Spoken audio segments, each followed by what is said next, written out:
Good evening, everybody. Welcome to episode 4 of the Van Buren Variety Show.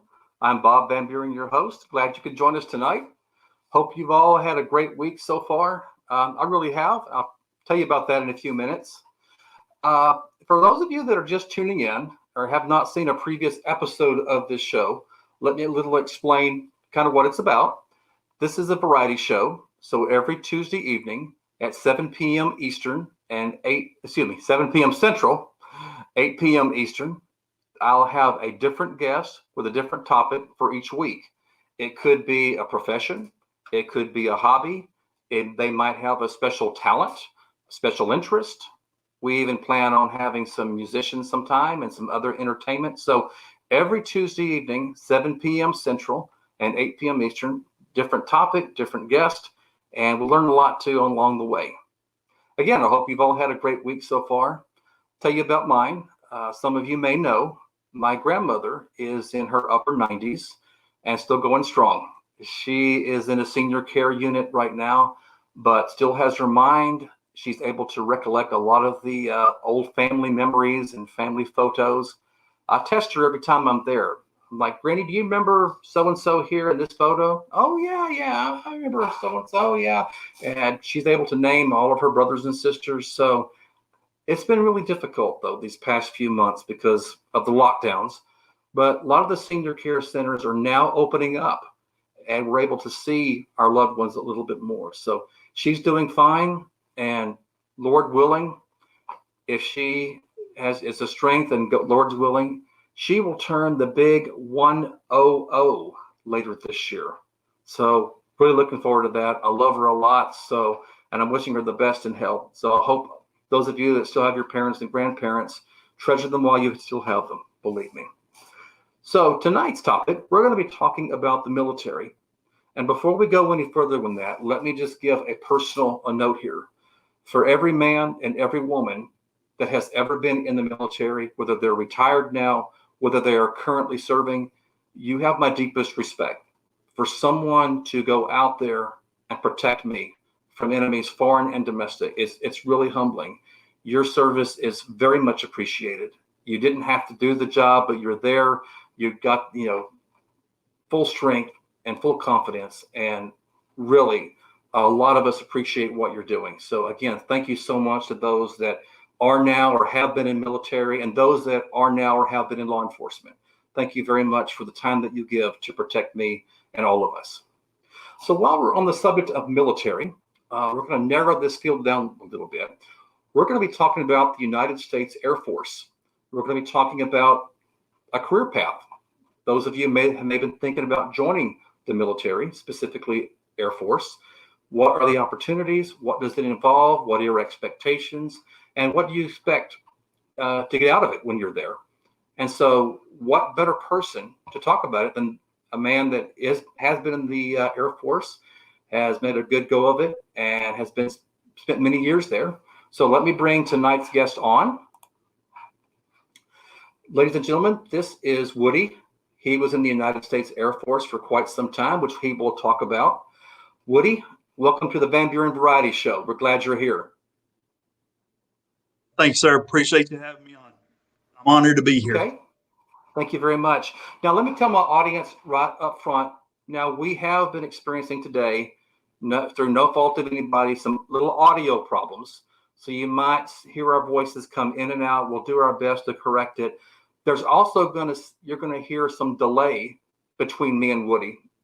Sometimes we might accidentally talk over each other, but he's hearing me when I've already finished talking a few seconds ago. I'm hearing him when he's finished talking a few seconds ago. So we'll do our best to not override each other. So just bear with us through the audio difficulties and the delay.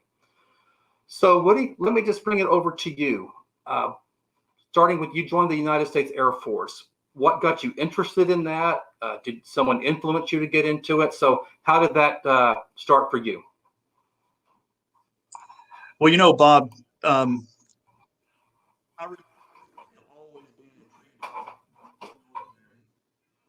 about everything that really went on. I had a lot of family that was in the military, and so I kind of feel like it was brought to me somehow through family. I worked in the oil field for a couple of years before I decided to join the Air Force, and it just kind of was thrown in my lap. You know, the oil field crashed, and I needed a job, and so I went to the Air Force, and they accepted me. Took it and made a good career out of it. That's good. How long were you in the Air Force, Woody? I spent 22 and a half years. 22 and a half. 22 and a half. Yeah. And yeah. Where did you and go I loved every second of it. Yeah, where'd you go for basic training? Where was that located at? It was down in San Antonio, Texas. It, Lackland Air Force Base is the name of the base that we went to. So that's where it was at. Lackland Air Force Base, San Antonio, Texas. I've heard of that. That's been around for a long time. I mean, back in the 50s and the 60s, I think it's been a base for quite a while now. Oh, yeah. Yeah, it's been there quite a while. Yeah. So you told me a story prior to us going on the air. There was an interesting story I'd like you to share during your basic training, and you can explain it better than I can, obviously. You explained there was an exercise in basic where they asked you to drop your bags and pick them back up. Drop your, was it your duffel bag, and pick it back up. Just explain that whole scenario. Well, yeah, that was the very first thing that we had to do when we got off the bus. Is you have all these instructors yelling at you and telling you to pick up your bags and put them down, and you know, young kids and stuff. We just had no idea what was going on, and so I bet we did that for hours. It seemed like hours that we were picking the bags down. And what they wanted us to do is to get in sync with each other. So whenever one person picked it up, it sounded like one up, one down. And we couldn't figure that out for the life of us. And so we spent a long time telling us, pick your bags up, put them down, pick them up, put them down. And so finally we figured it out and they let us move on. Teamwork, I guess. Yep. It was, yeah. How long was boot camp? Boot camp, I believe it was 6 weeks long, six or eight, something like that. And during that time at boot camp, Woody, did you, how can I word that? When you were in boot camp, did you then decide, or did everyone decide what path or what career path in the Air Force they wanted? Did they ask you, or how did you decide to do to take the career path that you took in the Air Force? Well, you know, that comes later on towards the end of basic training. It's when they let you go through. Yeah, because during the first part of basic training, they're still breaking you down and molding you into what you need to be a good asset to the United States Air Force. And so they sit there, and towards the tail end is when they start letting you really decide on where you want to go, what you want to become. But, you know, before you went to basic, during your talking with the recruiters and things like that, you kind of decided and put your career path in motion before you even went to basic training. You know, they would let you choose and stuff. And as you got to basic training, it depended on if they had too many people in that one career field or if they needed you in another. So there was nothing really set in stone that you were going to get the job that you signed up for, you know. So you had to really make sure that you got it written on a piece of paper that that's the job you wanted and that's the job you were going to get. So yeah, that's the way it was towards the tail end of it. So what career path did you pick, Woody? My career path was a jet mechanic. They call, wow, you know, I can't remember what they called it. Aviation maintenance, something, I don't remember. Been too many years, but I was a jet mechanic for 22 years. Loved it. That is interesting. That is interesting. Wow. Yeah. But you've seen it all. So what type of plane did you work on in the Air Force?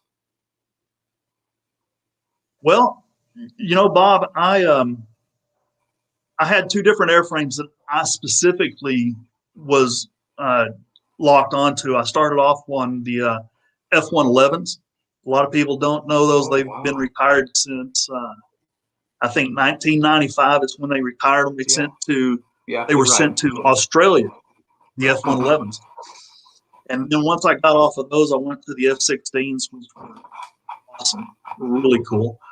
But during the Gulf War, I actually got to work on different airframes. You know, the F-15. I got to work on the C-130s, U-2s, a lot of different airframes that we would go out and help each other with when we weren't actually working on our own airframe. So yeah, I've worked on quite a few. And I have a picture here I'll show our audience. Now, there's several types. I'll tell my audience, there are several types of F-111. This is one type. Is this one, Woody, here that I'm showing now? Yes, sir. That is the D model. And the way I can tell by that is on the leading edge of the wing, we call them slats. And there's only 4 right there. So that tells me that it's the D model. Okay. Interesting. Did you work on this one too? This type? I did. I worked on every model of the F-111s that there, except for the A model. I didn't work on those, but worked on a lot of them. Yeah. Very interesting. Now, in the Air Force, while you were there, Woody, let me give my audience a little history lesson here. Maybe for those that weren't even around when this happened, and those that need a refresher course. In August of 1990, the then leader of Iraq, Saddam Hussein, invaded Kuwait, which is a little country southeast of Iraq. He invaded it, completely took it over, not to mention all the horrible atrocities committed against the Kuwaiti civilians. Later on, the United Nations passed a resolution that Saddam Hussein must order his military out of Kuwait. Unfortunately, that order was ignored. So therefore, all the allies, counting the United States, had to take military action against Saddam Hussein and Iraq for their illegal occupation of Kuwait. So, Woody, this is kind of where your story begins. So when did you first hear that something was going to happen, that you were going to be involved, shipped out? So kind of tell us a story on that from there. Well, being military, you're always got one ear open to what's going on around the world, because you never know if you're going to be called to action to go do something. And of course, my younger brother, he was in the Army, and he was already stationed over there, Germany and things like that. And it would have had to been January, somewhere in the first part of January. I got orders to go to Upper Hayford, England, and that's where after I got there, I spent a couple of weeks there, a couple of months, and then I ended up going to Bahrain, Saudi Arabia, and stayed there for the Gulf War. Wow, Saudi Arabia. Wow, I have a slight weather difference from here. Oh, wow. Quite a bit, yeah. In fact, but I loved it. Yeah. Well, in fact, Woody, I'll share my audience. For my audience, Woody sent me some pictures when he was over there. So let's bring some photos up, and he can tell us more about it while he was in Saudi Arabia. As you know, it's pretty much desert. So let's bring this first photo up. Comments, Woody? Yeah, that's what you get. What you see is what you get. That's the middle of the desert where we were stationed. Nothing. There's just literally nothing out there, really. Not a thing. Bunch of camel spiders and scorpions. A lot of critters. Am I assuming that was probably 120, 130 in the shade? At least, yeah. I don't know if I'm allowed to say this, but it was just one step above hell. It was really hot. Really hot. Okay, here's another picture we'll put up. Oh yeah. Those were our tents that we stayed in. people, if not mistaken, we had 8 people per tent, and that's where you walked into it. Kind of like a setting place where we could just sit and talk and stuff like that instead of going to our bunks. That's how they had us lined up, and there were hundreds. I don't know if people heard that or not. You kind of broke up. How many people did you say was in there per tent? We had about 8 people in this one. We had about 8 people per tent, so it wasn't too bad. Oh wow, wow, boy! I bet it got hot. I can only sympathize.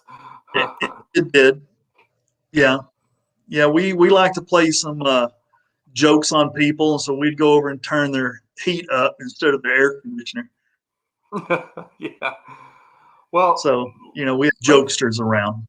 Now, ladies and gentlemen, I'm going to show you a picture here real Yeah. quick that wasn't explained to me until right before we came on the air. And let my audience look at it first, Woody, before you start explaining what this is. So see what they think about it. So that looks like a tower, and you might be thinking, well, that's just a tower. What's wrong with that? It doesn't look anything out of the ordinary. But okay, Woody, I'll let you pick up from there. Where was this at, and what does that mean?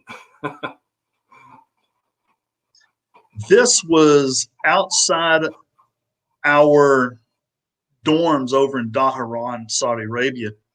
And it's actually called a pitching tower. So if people did wrong, they thought you were a witch, whatever, they'd take you top of that tower and they'd pitch you off. And if you died, well, you were neither. You're dead. But if you survived, then they'd take you out and kill you. That's pretty much what it was, as a pitching tower to see if you were a witch or whatever. But you were doomed either way. Yeah, either way you're doomed. There's no coming back from it. So how many feet up did you think that was? Just estimate how tall do you think that was? Oh my gosh. 4 stories, 5 stories. Oh wow.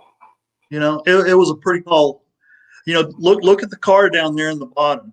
And so you can see, judging yes, how big it is. So pretty much you're being pitched off a 4-story building, and I don't see like you survived that. Oh wow. No, I don't think any people would. You might get lucky, but I doubt it. And now, ladies and gentlemen, I'm going to show you Woody's wonderful Hilton stuff that he was over. He stayed at the Hilton. There's his bed. Can you tell us about that, Woody? Oh yeah, that was the Hilton for us. We thank the Lord that we had a bed and a pillow to sleep on. That's just what we had. What you see is what we had over there. And of course, you could bring blankets from home or something like that to kind of really? make it homey, if you will. Yeah. But other than that, it wasn't much. It kept you off the ground, and it kept you out of the snakes and the scorpions and the camel spiders. So, yeah. So you're lucky that way. Yes, of course. Absolutely. Yeah. The Air Force, they do treat us really well when you go somewhere. That's good. We had a lot of amenities that I could say the Army and the Marines didn't have. How long were you in Saudi Arabia, Woody?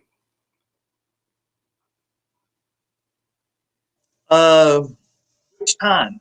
I went over there 7 times. Oh, 7 times. That's not just one time. Oh, I see. Okay. Yeah. No, I kept coming home and going back. I couldn't get enough of it. My wife, she liked me to go, so she said, "Keep going." And I think on average, we'd spend about 3 to 4 months over there at a time. Okay. Yeah, not too bad. Not bad at all. Not too bad. No.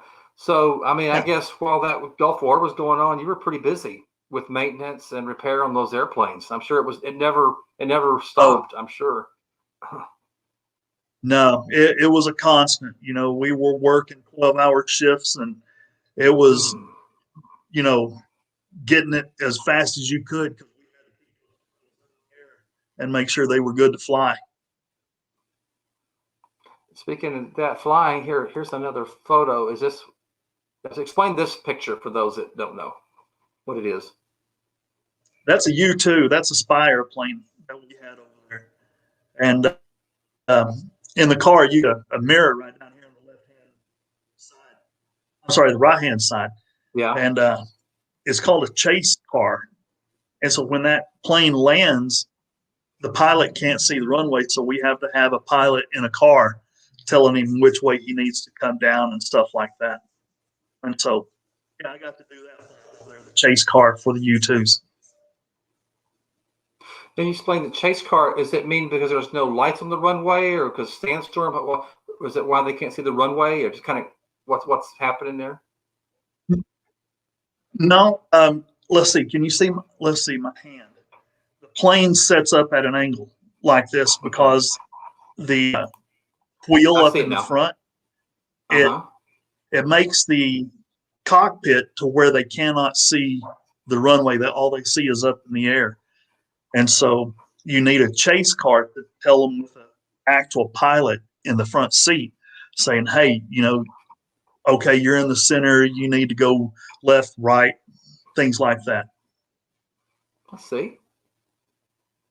So we'll shift back into like your Air Force career. When you think about your time in the Air Force, when you think about all the times you had, what would you say was the most interesting and the best part of when you were in the Air Force? What do you remember the most? Well, I remember pretty much everything. I do. It was that awesome of an experience for me. But the one thing that I love and remember the most is camaraderie. When you're Oh yeah. overseas Hmm. or someplace, all you have is your Air Force buddies and their families and stuff like that. So you pull them in as your family also, and you do everything in the world with them. You cook out, you play sports, you watch sports with them, you play games. So that's your away from the United States family, and the camaraderie is awesome. That's what I remember the most. They kind of become your family in a way, your extended family. Yes, yeah, exactly. They do. They become your family, your second family. And I'm sure that you had guys from all over, probably from nearly, if not all 50 states. You probably met from everybody from all walks of life while you were over there. I did. I even had a couple of really good close friends from Ireland, and Yeah. met a lot of really good people from England. Had a bunch of friends Oh, from over wow. there, and just I bet if I really thought about it, I bet I could find a friend of mine from every state in America. That's I'd have to go awesome. back and do some research, but I bet I could find one. Yeah, it was awesome. It really was. Well, you just mentioned that you made a friend, you had a buddy from Ireland, and I think you sent me a picture of him. Is this the guy you're telling me about? Did I pull a picture up? Yeah, that's him. Yeah. Am I allowed to say his name? Maybe first name. He just Okay. John was his okay. first name. Uh, Great guy. I tell you, he was funny. Oh, that dude was funny. And when he pulled out his real thick Ireland accent, oh, you just couldn't keep from laughing. Dude was hilarious. So But yeah, he probably thought that he's we a had good the guy. accent. Uh, He probably did. Being from Texas and stuff, he's like, dude, I don't have an accent. You guys do. But yeah, he was an awesome guy. Awesome guy. and was there a lot of people from Ireland there, other than him too? You know, uh, In England, when I was there, no, I think we had 2 or 3 that were stationed at Upper Hayford that I knew of. And Okay. of course, 2 or 3 worked in my shop. You know, so yeah, not many at all. Well, for those that are watching that don't really not sure about like military rank, and we're looking at the sleeve there on his in your buddy's sleeve. What did those stripes mean there for us civilians? Well, yeah, for the civilian guys, uh, they go by rank, and it's like E1, E2, E3. The E stands for enlisted. And so Okay. with this rank right here, he went from E1 to E2 to E3. And if you look at that star in the center of the circle, it's colored, which back in the Uh-huh. old days when I was first went in, if that star was colored blue like it is now, that meant you were a buck sergeant, and that was considered an Oh, E4. Yeah. that's cool. And now that is not a part of the rank system. They did away with that back in, I want to say 91, 92, something like that. Mm-hmm. They did away with buck sergeant. And so it's just, if you count the stripes on their shirt or on their sleeve, that Mm-hmm. will tell you what rank they are. And so right there, he would have been, just looking at it, an E4, but nowadays he would have been an E3, I see. which would have been a I know senior that's airman. I know that's been quite a whiles away, Woody, but do you still in contact with him, or have you lost contact? Kind of, what's the story? No, I have lost contact with him. I wish I would have still kept in contact, but he went his own way, or a different way, I should say, in the military than Mm-hmm. what I did, and so it took him to different places, and don't know, never lost contact with him. That's cool, but at least you had somebody there to kind of, I guess you could say, from what you're telling me, he broke the monotony a little bit. Oh, did he ever? Did he ever? I wish we could have taken video of some of the times that we were just hanging out and cutting up and Mm-hmm. stuff. And oh, yeah. Matter of fact, I wish I had time to tell a story. To No, we keep it have time. short, Go that ahead, guy had please. me No, crying. please go ahead. We got plenty of time, so go All ahead. What's your right, story? I'll give it a short version. Okay. Me, him, and another guy, we had come off a night shift, working. And so we went to the chow hall to eat breakfast. Well, he was a prankster and he likes to cut up and tell funny stories. And the one other guy that was with us, he got to laughing so hard that he spit Rice Krispies out of his nose. That's how hard he was laughing. And Bob, we were crying, eating breakfast, and staring at us like, what is the matter with you guys?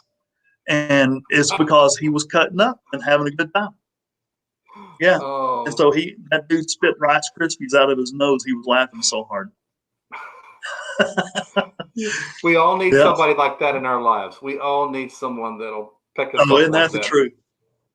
especially when you're Yeah. To overseas keep like us that, going away and from having fun. family. Yes. Yeah. It was awesome. Well, you mentioned the camaraderie, and you sent us another photo of some of you and your buddies over there. So, kind of tell us who's here and what y'all are doing here. What's the occasion? That right there was towards the tail end of basic training. That's the first time that we had been allowed to go and get a Coke and a candy bar. And we were all sitting there just talking and cutting up. And let's see, 7th week without a Coke and a candy bar. And that was the best one I had tasted all of my life. But yeah, 7 weeks in, we got a break. And the guy that's sitting to my right in the chair, his name is Abear. He was from Louisiana. Mm-hmm. And the guy between us, his name was Rose, and he was from, oh my goodness, Connecticut. I believe he was from Connecticut. So, Connecticut. yeah. Uh huh. Great guys, too. I kept in contact with them for about 4 or 5 months after basic training, and then we just kind of went everywhere and lost contact with them. But you said, I agree with you. You said that was the best soda and candy bar. I can't even imagine going 7 minutes without a Coke and a candy bar. So I'm sure you were having withdrawal symptoms at that time. Oh man, was I ever? But they ran it out of you. They made sure that you couldn't think about it because they were screaming at you and yelling and making you run and doing push-ups and sit-ups and just everything. So you didn't worry about your Cokes and candy bars. Well, we talked about rank earlier in the Air Force. You touched on that when we saw your buddy from Ireland, had the stripes on. So let's kind of go up. So while you were in the Air Force, what rank did you get up to while you were there? I got up to E7, which is a master sergeant. And interesting. They have what they call top 3. And I got up to be a top 3, which was the lower end, but it was a master sergeant E7. And what kind of training or what time period are we looking at? I mean, what all did you have to do to achieve that rank over time? What was kind of what all involved? Well, what's involved is just time and grade, time that you spend in the service. Testing, you have to take tests throughout your career to make a stripe, and things like that. And so it just took some time and test, to take the grades, and then you finally make master sergeant. You'd mentioned a test in our pre-interview. You called it, I'm looking at the notes, ASFAB. Can you kind of explain more to our audience kind of what that is and what it's about and what you have to do? Yeah, it's your ASVAB test. Well, let me go back because Bobby, it's been so long. That's fine. Bob, it's been so long since I've done it. You have your SKT, which is your specialty knowledge test, and that deals with working on the airplanes or whatever your career path is. Whether it be a cop or aviation or a cook, whatever, you have that SKT. And then you have the PFE, which is performance. I don't even want to try to say what it was, but that deals with the history of the Air Force, from the beginning till whenever, the last book was printed. And you take tests on those 2 books that you read and study, and they combine that with how many medals or decorations you have by the time in service, how long you've been in, how long you've been with your last stripe, and with that stripe.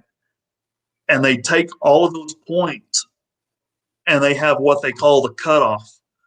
And at the cutoff, somebody, I don't know who it is, they determine the amount of points that it takes to get and make your next stripe. And if those points are at it or right above, you get your stripe. If it's not, then you don't get it. And I've seen people that actually had missed it by half a point. Oh man! Missed their stripe by half a point. Yeah, and so it's not automatic. You've got to put in some time studying and things like that. But so yeah, that's how you get it. You got to have the medals, and you've got to have the time in service and time in grade, and take those 2 tests, and that's how you get your rank. For those that don't make the cut, like you say, some of them maybe miss it by half a point. Do they have the opportunity to take it again if they so choose? Next year. A whole year. You only take it one time during the year, so you have to wait for next year. And then, of course, you could end up getting another medal. You have some extra points for time in grade, time in service, so that actually helps. And then you take the test again. So yeah, See, that's how that goes. interesting. We talked earlier when you were first joined the Air Force. Your boot camp was at Lackland Air Force Base in San Antonio, but directly after that, where were you stationed? I went to Shepherd Air Force Base, which is in Wichita Falls, Texas, and that's where they taught me how to work on the airplanes. Now, every airplane is different, but they give you the fundamentals from the very basic on what a wrench is, what type of a wrench, how to safety wire things, how to read the manuals on what you're doing. And they teach you how to do all of this stuff. So when you get out to your assigned base and your assigned airframe, you will know the fundamentals. And then you go into OJT and you have your other guys teach you how to do it.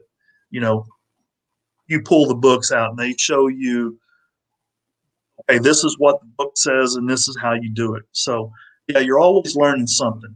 There's never a day that doesn't go by that you don't learn something.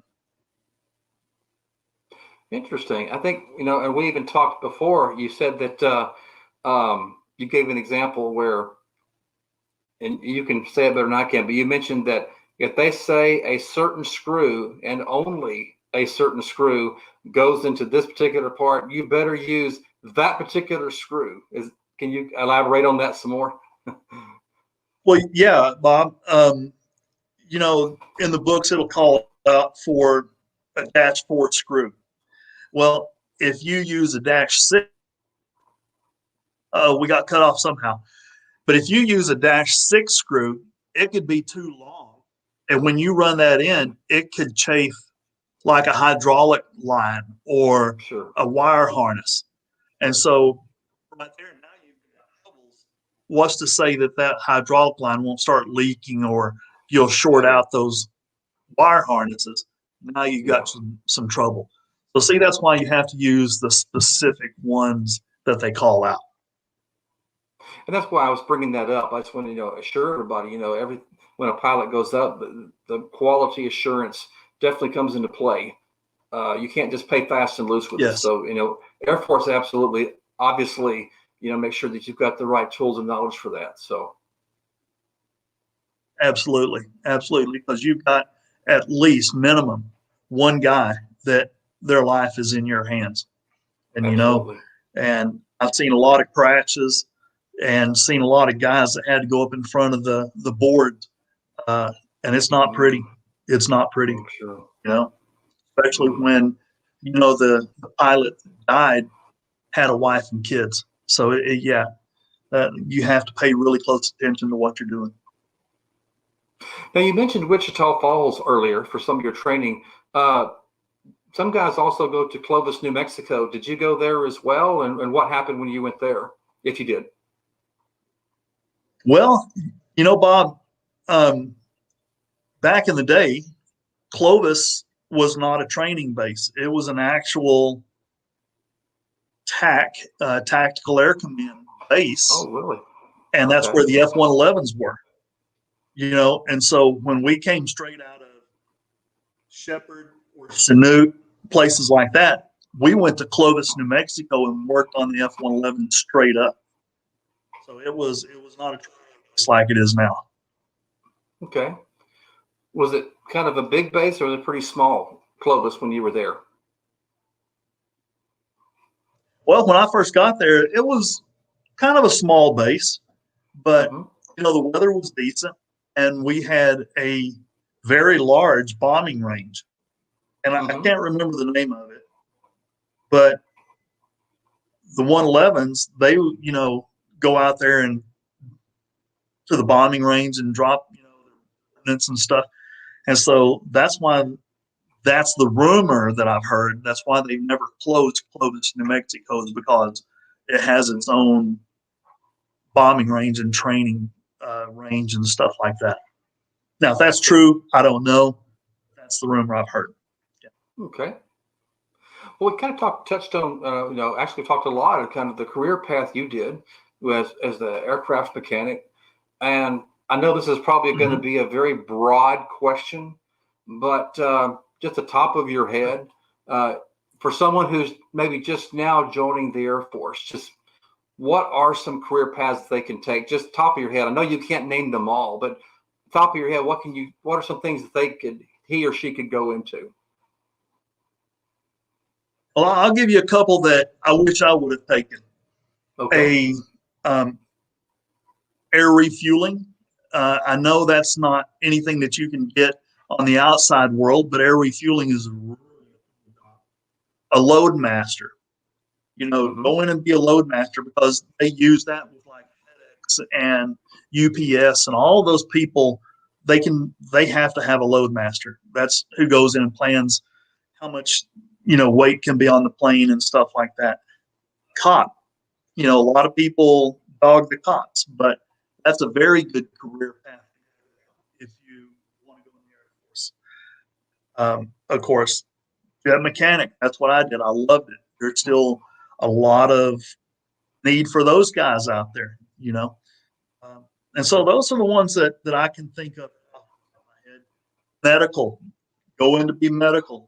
If you're wanting to do go into the hospitals and X-ray techs, do Mm-hmm. that. You know, um, and I'll tell you something else, Bob. The military will pay for your education, so you can go in Oh, and that's good. as a Mm-hmm. enlisted troop, get your education. Now, of course, you've got to do things the right way. You've got to go down the road that it takes. It'll happen, and then you can apply for OTS and become an officer. So yeah, a lot of good things there that you can do. I had a good buddy from Clovis, New Mexico, that did that. He went in as an enlisted, made E5, which is a staff sergeant, and then he finished up his bachelor's degree, got accepted into OTS, which is Officer Training School, and he graduated in the top 10, and Oh, he got to wow. choose his aircraft that he wanted to go flying. So he chose F-15s. Now Mm. he's flying heavies. Last time I checked, I think he was flying C-17s, I believe. Oh, wow. So yeah, a lot of good stuff out there. A lot of good stuff in the Air Force that you can go and do and be proud to do it. Now, for a new recruit that's in the Air Force, and maybe they already kind of have an idea of kind of what career path they want to go Uh-huh. into once they get in the Air Force, should they get that in writing, or how should they go about saying that they want a specific career path or education? How would they do that?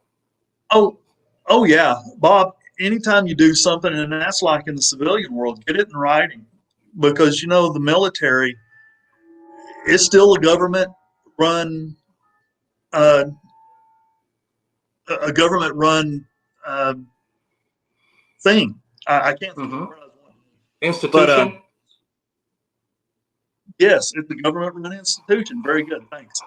But Mm-hmm. you know, if you get it in writing, the majority of the time you're going to get that job. But if you don't get it in writing, then they could put you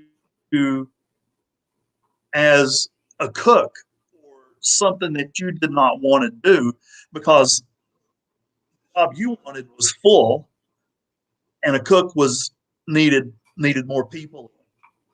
I hope that kind of makes it clear. And I'm not knocking Mm-hmm. cooks because, Right. oh I Lord, know. man, our chow halls were great. They were awesome. But you just wouldn't get your job that you thought you were going to get unless it got it in writing. And of course, that's not always true, but it's more true than not. I see. So if you leave it open, in other words, what you're basically saying, if you leave it open and you don't express an interest, the Air Force, or actually any military, will take it upon themselves to say, okay, well, he or she's open. We can put whatever they want to. They don't care what we put them in. Absolutely. Yeah, absolutely. So, okay, well, that's good advice for anybody that's thinking about the Air Force. Yeah. So I kind of want to back up again. When you were in Saudi Arabia, how many times did you say you were there? Did you go out there to Saudi Arabia? Yeah, 7 times. And were you Because, always in the same place when you went back, or would you go somewhere else? well, we went to Daharan 3 times. And when that dormitory was blown up, we had to go out into the desert to PSAB, is what we called it, Prince Sultan Air Base. Mm-hmm. And so we went out there a few times. And so, yeah, with the F111s constantly over there, we would rotate all the time, constantly rotating, going to Saudi, come back to America, we'd go to Turkey, we'd come back, we would go to a TDY here in the States, go home, and then start that rotation all over again. So yeah, we were constantly on the move, constantly. I had friends of mine that went over there 3 times as many times as I did. Oh, wow. So, and that's what I was going to ask you just then, yeah. Woody, was when you went over there, was it a kind of a new crew, new people, new faces, or did you ever see the familiar faces again when you went back ever? Always a different crew. Always somebody different. Okay. Yeah. Because it didn't mean that the same people had to rotate at the same time. It was just whoever was available they sent. So, yeah. Whatever was convenient for at the time. Absolutely, yeah. Whoever was convenient. Wow, that's very interesting. And I'm sure that you probably had a pound of sweat while you were over there. Oh, boy. Oh, yeah. Yeah. I always came back real thin and went over there, So, yeah, always came back real thin. Did you bring it back maybe some pounds of sunblock with you while you were there? I did. Oh, yeah. That was given out by the cases. They were like, keep this with you all the time. So, yeah. And it was the good kind too. We didn't get the cheap stuff. It was the sunblock, with the dog pulling on the little kids' swimming trunks. I don't know what kind that is, but that's the kind we got. Yeah. And so, yeah. Well, let me ask you this: while you were over there, were you pretty much confined? I don't want to say confined, but did you have to pretty much stay on base, or were you ever allowed out, like to see, I don't know, the civilians, crowd, or did you pretty much have to stay at the base, like Saudi civilians? The first time during the Gulf War, we were not allowed to go off base. But as time progressed and we were over there more, we were allowed to go downtown and stuff. And then once the bombing hit, when they destroyed Daharan, I never got to go off base after that. Now, I'm not saying other people didn't, but I was never afforded that luxury after we moved to PSAB that we were allowed to go off base anymore. And Turkey, we were. We got to go off base a lot. So it's good. That was fun. How big was the base when you were in Buren? I mean, I guess what I'm saying is big is like, how big was the runway? How many planes could you have there? Was it pretty big, or what would you say? Yeah, it was big. You know what, Bob? I don't know how long the runway was, but I know that we could have our big, huge C-17, C-130s, C-5s land on it. So it was a big one. And I do know that we had some pretty big planes come in Daharan. So, yeah, I would assume it was pretty big. Okay. And lots of stories about that place. Oh, I'm sure. I'm sure you had to take the good, the bad, and the ugly, didn't you? That was true. Yes. Yeah. Well, was there room? You had the planes there, but were there like helicopter pads too? Like, for example, Huey helicopters or the Apaches, were they there as well? I don't remember seeing any helicopters.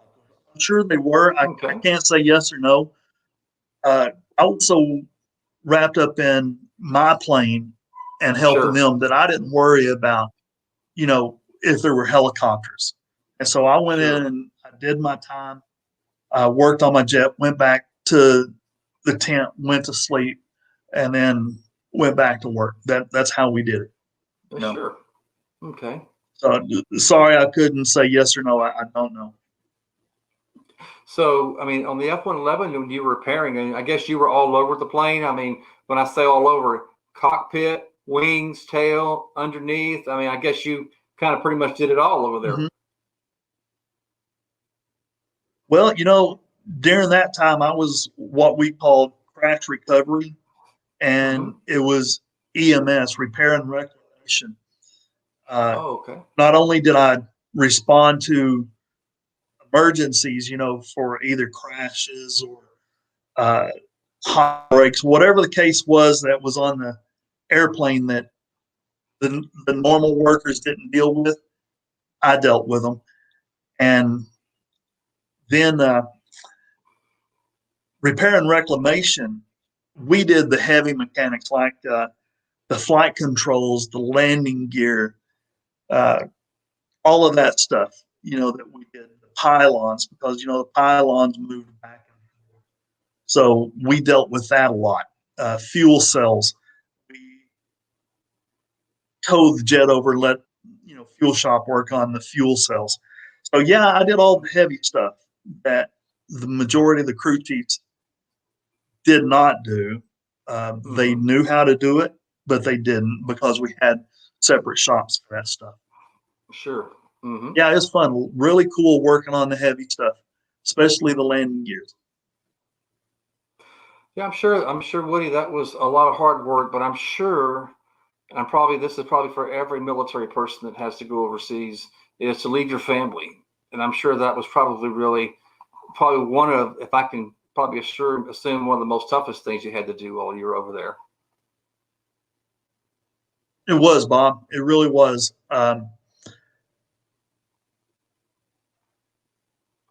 As a matter of fact, let me share some photos with our audience of some pictures that you sent to me.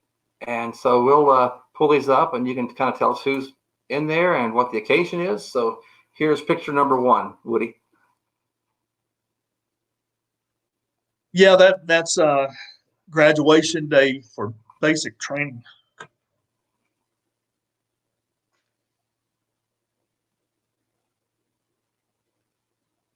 And excuse me, I'm sorry.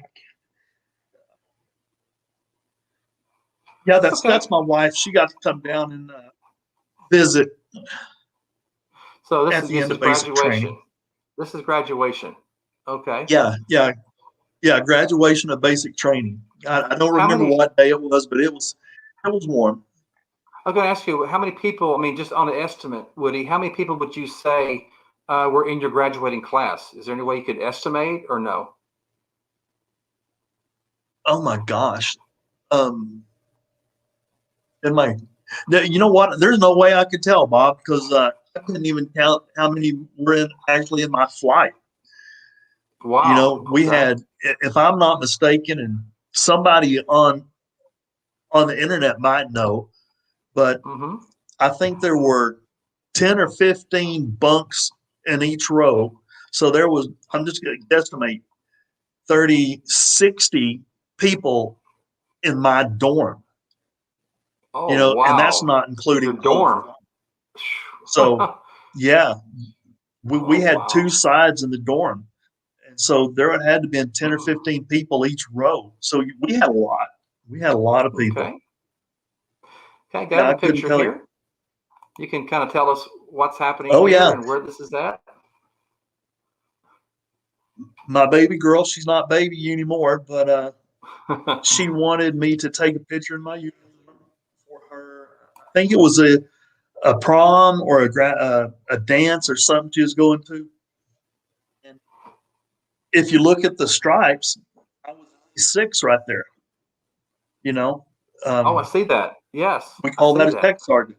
Yeah, tech sergeant. So with the stripe that I retired as a master, you just take one and put it over the top of it and call it a Ruth. And that's what I retired as. Yeah, that's my baby girl. She wanted to take a picture with her dad in her uniform. It was probably about 406 degrees out there that day, and really hot. Oh, but I did it for her because she asked me to. But they grow up fast. But, They really do. They do for a fact. You asked me a minute ago, Bob, about being gone all the time, and it still tears me up. But that's okay. Hey, it does have a lot of people. I mean, I know I was not in the military, but I can only imagine how that would feel. Yeah, and these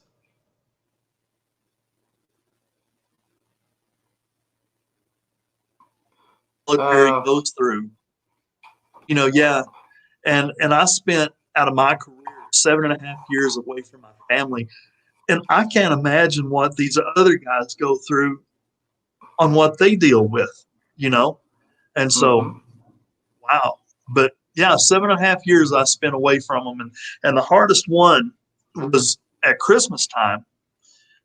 I called my daughter from. I was still in England, getting ready to come home, and I called them and I was talking to them for Christmas, and you could hear my daughter in the background just bawling. She was just horribly bawling. I was like, "What's the matter with her?"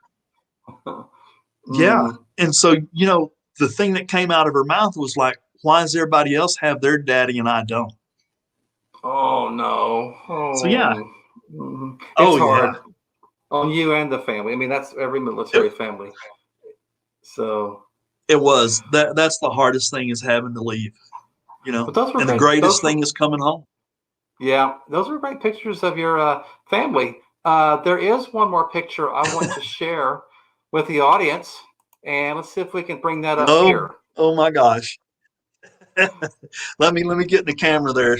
What a difference, huh? So I have a question though, Woody. Whatever happened to that young man right there? Bob, I think he grew up and spent a couple of days or a couple of weeks in the military and stuff like that. And he learned a lot of stuff in the world from then till now. Wow, what a change, a baby face on that one. I've got one story that I'll tell you about what happened to that kid compared to this one. Okay. I have fallen off the airplane twice. Not many people want to tell that story. But on the F-16, if you ever get a chance to get near one and you look how high they are, I want to say they're about 7 or 8 feet off of where the vertical stab is. I slipped and fell off of it twice because you have to wear these Woody. rubber booties. Yeah. And I tell you what, when you slip with all that oil and grease and stuff up there in the water, you're not going to stop, man. And I fell and hit the cement. And I jumped up and looked around, make sure I didn't lose any cool points, and yeah, right. Crawl back up there and kept on keeping on. Oh wow! So yeah, that was my funny story of the military. Well, on a serious note, that is a good photo of you, and I think I can say on behalf of everybody that's watching this, Woody, that we do appreciate your service. I know that you made a lot of sacrifices, but just know that your work did not go unnoticed. You're very much a hero in my book, as with many others. So again, thank you very much for your service. Thanks, sir. Woody. Appreciate that. And everybody else that's in the military, no matter what branch you're in, you are appreciated. Thank you very much. And I second that. They're awesome. They're heroes. Well, Woody, thank you, sir. I appreciate you having me on. I do. I appreciate it, but I have just one more question before we go. There might be someone right now who's watching this video or this episode live, or they're watching it later, the recorded version. Maybe they don't know what to do right now. They could be in a dead-end job right now that they don't want to spend 20, 30 years doing. They might be in high school or college, and they really don't have a direction right now. No one's really told them anything.